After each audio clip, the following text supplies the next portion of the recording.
Mata atlaka lisanaka bitalabi fa'lam annahu yuridu ayyu'tiyaka. Yang artinya, apabila Allah subhanahu wa ta'ala melepaskan lisan engkau, menuturkan lisan engkau dengan menuntut, maka ketahuilah bahwasanya Allah menghendaki bahwa memberi dia akan engkau. Itulah terjemah hikmah yang ke-99 tadi. Apabila Allah melepaskan lisan, menuturkan lisan kita dengan doa, maka ketahuilah bahwa itu Allah menghendaki memberikan kepada engkau apa yang diminta itu. Al-murid qad yulazimu samta liktifaihi bi'ilmillahi subhanahu. Seorang murid, seorang yang hendak mendapatkan ma'rifat kepada Allah, terkadang dia itu melazimi akan diam.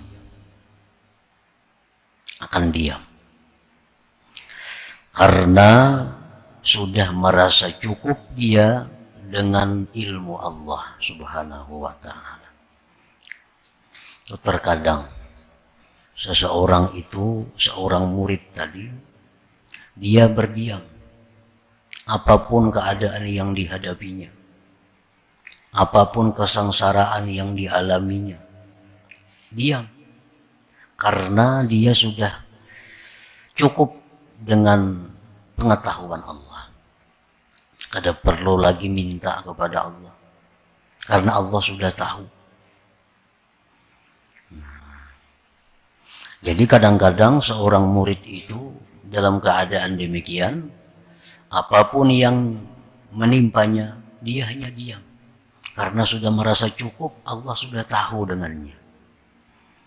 Nah, seperti yang dikatakan oleh Al-Habib Abdullah Al-Haddad, qad kafani ilmu Rabbi min su'ali wa ikhtiyari. Qad kafani ilmu Rabbi min su'ali wa ikhtiyari. Jadi cukup akan daku oleh ilmu Tuhanku daripada permintaanku dan usahaku. Ada perlu lagi minta. Tuhan tahu aja sudah engkau perlukan ini apa. Kada perlu lagi berdoa karena Tuhan tahu aja apa yang aku butuhkan. Nah, seorang murid itu kadang-kadang dia ada mengalami keadaan demikian. Sehingga apapun yang menimpa, dia hanya berdiam. Kada minta apa-apa kepada Allah. Karena dia yakin Allah tahu keadaannya.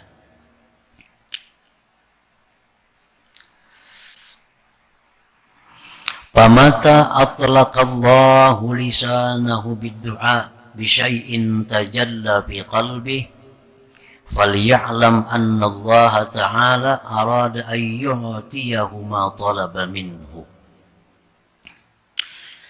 Nah, di saat seorang murid tadi diam, kada berdoa kepada Allah, padahal macam-macam masalah yang dihadapinya.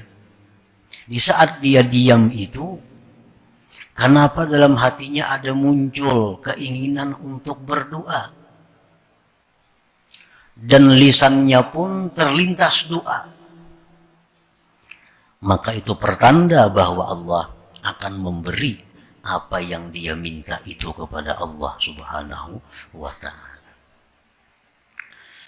Kenapa biasanya kada pernah ada hendak minta-minta lawan Tuhan? Karena sudah merasa cukup, Tuhan tahu aja keadaan. Itu sudah dijalani demikian. Kenapa hari itu dalam hatinya ada keinginan hendak berdoa? Lisannya pun terlintas mengucapkan permintaan. Nah, itu berarti Allah subhanahu wa ta'ala menghendaki memberikan apa yang dia minta itu. Ini bujur-bujur ngarannya, doanya itu dari Allah, bukan dari nafsu. Nah, bila doa itu memang datangnya dari Allah, lalu terlintas di hatinya, lisannya menuturkan apa yang di hatinya, maka itu Allah akan mengabulkan.